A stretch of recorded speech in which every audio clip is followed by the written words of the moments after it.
O ex-presidente Luiz Inácio Lula da Silva liderou a eleição presidencial em primeiro turno e está muito perto de assumir a presidência do Brasil. Enquanto uma metade do país está esperançosa, a outra está com bastante medo. Mas o que podemos esperar caso Lula seja eleito?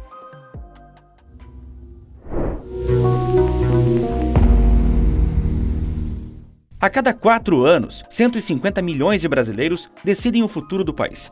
Alguns desses milhões de habitantes gostam de se atentar às propagandas eleitorais. Eles assistem aos debates e alguns até leem os programas de governo para poder conhecer melhor os candidatos e fazer uma boa escolha na hora do voto. Para fazer esse vídeo, eu procurei analisar o que seria um possível mandato do ex-presidente Lula e para saber melhor o que é boato e verdade nas duas narrativas que ouvimos pelo país. Eu queria analisar o programa de governo oficial do Partido dos Trabalhadores, que é exigido de todos os candidatos de acordo com a lei eleitoral. Infelizmente, esse documento não foi entregue nem por Lula, nem por seu partido. O fato de não existir um documento definitivo sobre o projeto do candidato Luiz Inácio Lula da Silva é uma pena. E com isso, quem perde é o eleitor. Afinal, como se orientar e o que esperar de um presidente sem um plano de governo? Mas quem não tem cão, caça com gato. Nós utilizamos os planos e propostas expostos verbalmente pelo próprio candidato durante o período da campanha. Até porque, quando disse que não entregaria um plano, Lula também disse: "Não preciso ficar fazendo promessas porque sou avalista das políticas que vou fazer. Tenho um legado de 8 anos, de muito sucesso neste país para todos os segmentos da sociedade." Ou seja, como ele mesmo é o avalista no que diz, podemos usar suas palavras como âncora de propostas para antecipar o que seria mais um governo do Partido dos Trabalhadores.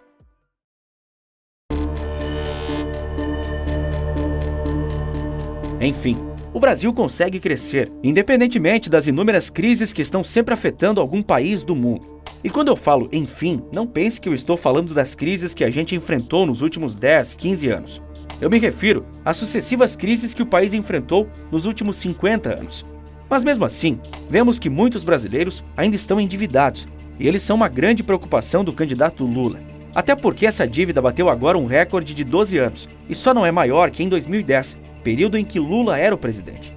O candidato petista agora constatou que esse endividamento atinge uma maioria de mulheres de menor renda. Ele falou: "Com os efeitos colaterais do colapso econômico de 2020, elas se viram sem saber como pagar as dívidas e ficaram com o nome sujo na praça."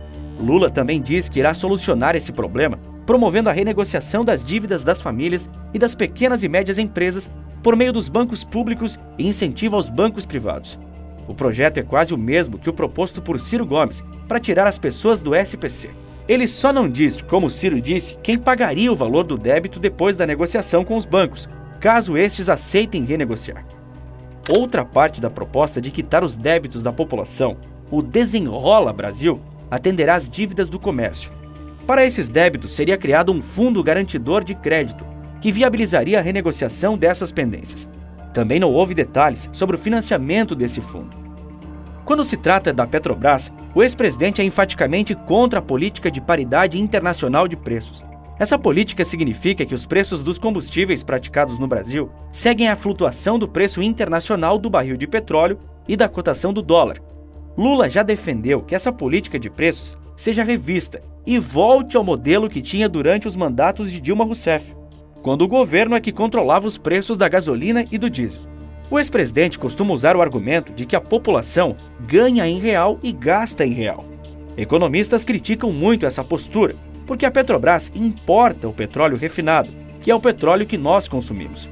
Portanto, quando os preços internacionais variam, se essa variação não é passada para o consumidor, a empresa absorve o prejuízo. Num prazo de 2 a 5 anos, teríamos uma Petrobras quebrada, também como aconteceu no governo Dilma. Geralmente, qualquer governo tem algumas alternativas para solucionar a falta de dinheiro que tanto precisa para financiar seus projetos. Entre essas alternativas estão as privatizações. Mas Lula já afirmou repetidas vezes que não pretende promover privatizações, como a da Eletrobras, que recentemente foi desestatizada. De acordo com o petista, estatais como Correios, Caixa Econômica Federal, Banco do Brasil e a Petrobras serão fortalecidas. Provavelmente, ele quis dizer mantê-las fortalecidas como estão agora, na gestão do seu opositor. Eu quero aproveitar esse calor democrático dessa sala e dizer ao governo brasileiro e dizer aos empresários: pare de tentar privatizar as nossas empresas públicas. Quem se meter a comprar a Petrobras vai ter que conversar conosco depois da eleição. Talvez, com o histórico do partido, de aparelhamento e sucção dos lucros de grande parte dessas estatais, o mais provável para fortalecê-las seja mesmo manter a administração como está. Outra proposta do quebra-cabeça que tentamos montar com as declarações do ex-presidente se refere ao teto de gastos, que limita os gastos e investimentos em setores não essenciais do governo, ou seja, não afeta a segurança, saúde nem educação. Mesmo assim, o Partido dos Trabalhadores defende que o teto de gastos seja revogado, para que o país volte a investir em projetos de outras áreas, gastando mais do que consegue arrecadar em impostos. Essa é a escolha do candidato, ainda que as regras que garantem a saúde fiscal do país sejam deixadas de lado e que a gente deixe de atrair investimentos e aumentar o número de empregos por causa disso. Aliás, atrair investimentos não faz parte das preocupações de um novo governo do PT, como muitas vezes já foi exposto. Mesmo que o país esteja em um momento de taxa de desemprego bastante baixa, consequência também dos muitos investimentos que estamos atraindo, como não se via há mais de 7 anos, antes da crise do segundo governo Dilma. A arrecadação estar crescendo também não muda a opinião do candidato do PT de abolir o teto de gastos. Lula acredita que será preciso, além de gastar mais do que o arrecadado, aumentar os impostos. Em uma fala sobre o assunto, o ex-presidente disse que tem que ter alguém com coragem para aumentar impostos. A desvantagem de aumentar impostos é penalizar o cidadão, principalmente o que ganha entre 2 e 15 mil reais. Isso também diminui o crescimento econômico, já que as famílias e as empresas terão menos dinheiro para consumir bens e serviços.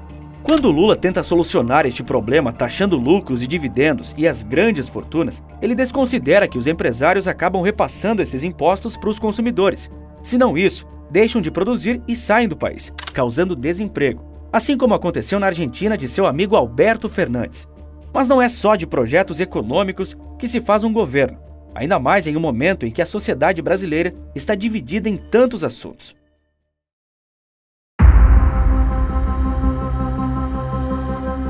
A liberdade é essencial para todas as pessoas porque faz parte da condição do indivíduo querer fazer escolhas de forma autônoma, de acordo com a própria vontade. Para Luiz Inácio Lula da Silva, toda a mídia brasileira deve ser regulamentada. No que chama de democratização da mídia, Lula disse mais de uma vez que concluirá o que começou a fazer na primeira vez em que esteve no poder. Um projeto de lei que não permitirá que inverdades e ofensas façam parte da cultura brasileira. A questão é, como? O ex-ministro-chefe da Secretaria de Comunicação Social de Lula, Franklin Martins, autor do projeto que o candidato promete implantar, afirmou em 2010 que a liberdade de imprensa não garante que a imprensa seja boa, apenas livre. Mas o projeto foi engavetado anos depois no governo Dilma, por desagradar o Congresso e sofrer uma intervenção de Eduardo Cunha, ficando então engavetado. Voltando à campanha de 2022, Lula, em entrevista à rádio Lagoa Dourada, disse: "É preciso que se tenha uma regulação para separar o joio do trigo, ou seja, não é você tentar evitar que as pessoas sejam verdadeiras, é você tentar evitar fake news, tentar evitar mentiras."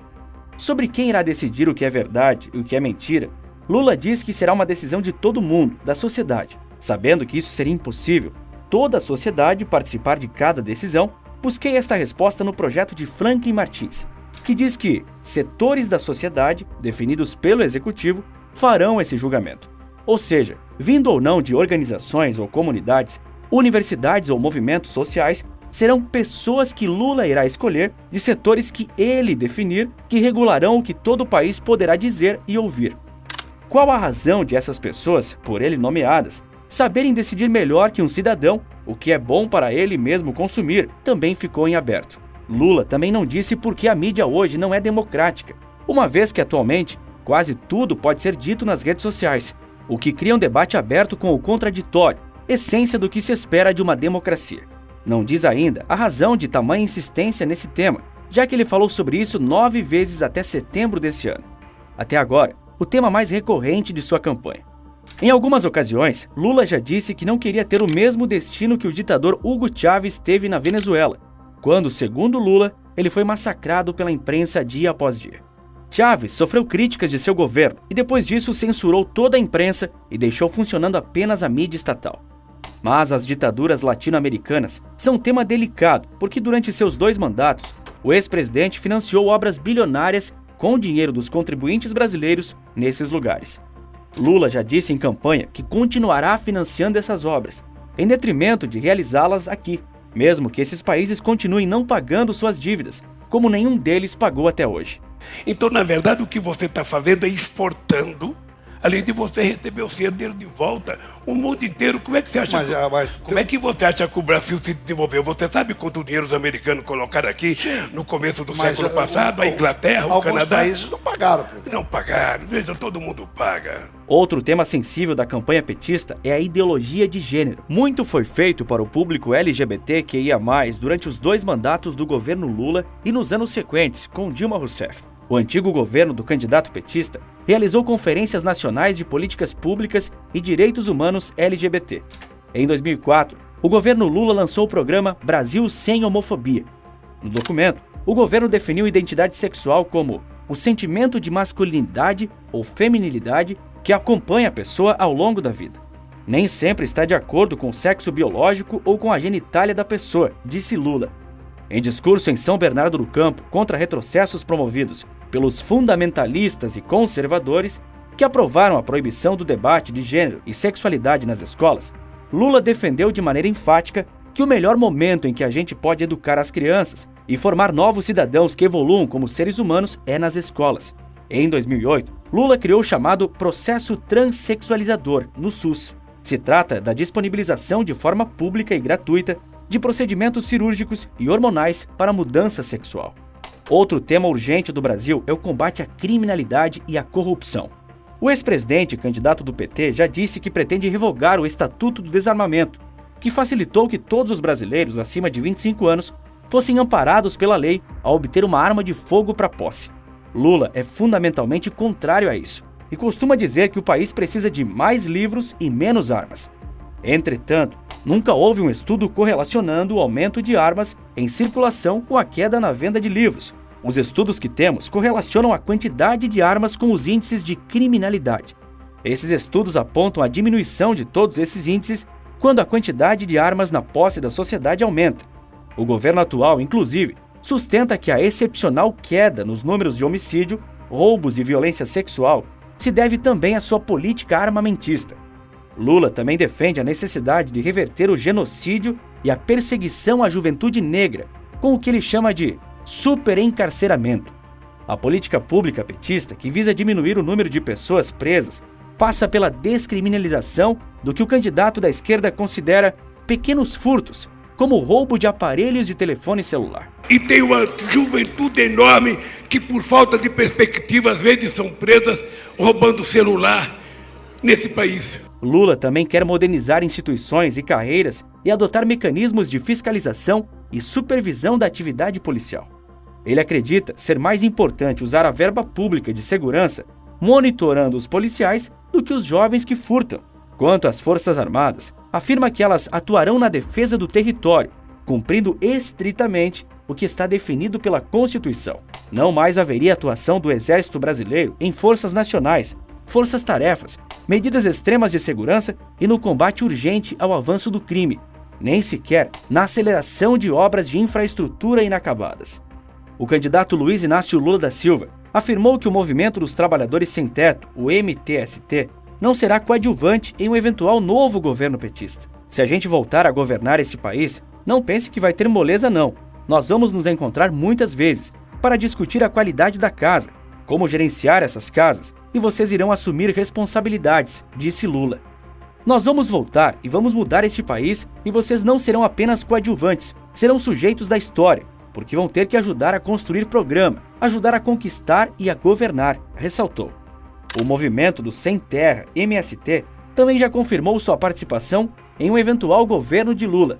E acho que a vitória do Lula, como se avizinha, ela vai ter como uma consequência natural, psicossocial nas massas, de um reânimo para nós retomarmos as grandes mobilizações de massa. Porque movimento de massa não é só nós fazer passeada. É quando a classe trabalhadora ela recupera a iniciativa na luta de classes, então ela passa a atuar na defesa dos seus direitos de mínima forma, fazendo greves, fazendo ocupações de terra, ocupação de terreno, né, mobilizações. Mas o tema mais sensível e controverso na campanha do petista se refere à descriminalização da interrupção da gravidez em qualquer estágio da gestação. Hoje, de acordo com a lei, esse procedimento é permitido para situações extremamente atípicas, quando a grávida está em risco de vida, quando a mulher foi vítima de violência sexual, o bebê tem má formação cerebral, chamada de anencefalia. O posicionamento de uma possível nova gestão Lula deve seguir o que ele mesmo se comprometeu a fazer em 2005, no segundo relatório brasileiro sobre o Tratado de Direitos Civis e Políticos, enviado pelo primeiro governo Lula ao Comitê de Direitos Humanos da ONU. Um dos trechos do documento dizia que o governo assumiu o compromisso de rever a legislação repressiva da interrupção de gravidez para que o princípio da livre escolha no exercício da sexualidade possa ser plenamente respeitado. Voltando a 2022, no último mês de abril, Lula criticou a legislação atual e alegou que as mulheres mais pobres morrem ao tentar o procedimento clandestinamente, enquanto as mais ricas podem interromper a gravidez em Paris em uma boa clínica. O candidato considera que a interrupção de gravidez deveria ser tratada como saúde pública e ser um direito de todos. Aqui no Brasil, por exemplo, Martim, as mulheres pobres, elas tentando fazer porque é proibido, é ilegal. Aqui no Brasil ela não faz porque é proibido, quando na verdade deveria ser transformado numa questão de saúde pública e todo mundo ter direito e não ter vergonha. Contudo, depois da reação de uma parte da sociedade, o PT está evitando temas como esse para não perder eleitorado. E a gente passou a comer picanha, eu digo todo dia, nós vamos voltar a comer picanha, sabe aquela parte com aquela gordurazinha passada na farinha, a gente mastigar aquilo, tomar uma cervejinha gelada? É tudo que o povo quer, Ratinho. As promessas são muitas, que vão desde as coisas mais simples às grandes mudanças que transformarão o Brasil por um longo tempo. Enquanto deseja a volta desse suposto luxo da classe média, a picanha, o ex-presidente tem o hábito de criticar essa mesma classe por, segundo ele, ostentar um padrão de vida acima do necessário. Nós temos uma classe média que ela ostenta um padrão de vida que em nenhum lugar do mundo a classe média ostenta. É uma pena que a gente não nasce e a gente não tem uma aula. O que é necessário para sobreviver? Tem um limite que pode me contentar como ser humano. Eu quero uma casa, eu quero casar, eu quero ter um carro, eu quero ter uma televisão. Não precisa ter uma em cada sala. Uma televisão já tá boa. Eu quero um computador. Eu quero um celular. Quem determina o que é necessário para você? As pessoas devem ser livres para gastar o dinheiro que recebem em troca do seu trabalho com o que quiserem? São perguntas bem simples, mas importantes de se fazer antes da votação. Planos de governo extraoficiais, promessas importantes e algumas contradições aqui e acolá. Esses são os compromissos assumidos pelo petista com a candidatura mais polêmica que esse país já viu. Até para o Brasil, onde tudo é normal. Se você quiser um vídeo como esse sobre um possível novo governo Bolsonaro, deixe sua opinião aqui nos comentários. Se você está preocupado com o resultado do segundo turno das eleições, eu tenho uma salvação para você. A melhor saída é focar naquilo que nós temos total controle. Por isso, eu liberei uma aula gratuita ensinando como qualquer um consegue criar um negócio na internet de forma rápida, segura, extremamente rentável e inabalável a qualquer crise, podendo trabalhar de qualquer lugar do mundo e receber em dólar. Basta clicar no link da descrição ou no primeiro comentário fixado. E aproveita também para seguir a gente no Instagram. Eu tô começando um conteúdo diferenciado por lá. E se eu fosse você, não perderia tempo em ver. @maestria nos negócios. Agora me diz, você acredita nas pesquisas eleitorais? Com esse tanto de erros que elas cometeram, provavelmente não. E nesse vídeo aparecendo agora na sua tela, eu vou te contar o que está por trás dos erros das pesquisas eleitorais. Clique e confira. Por esse vídeo é isso. Um forte abraço e bons negócios!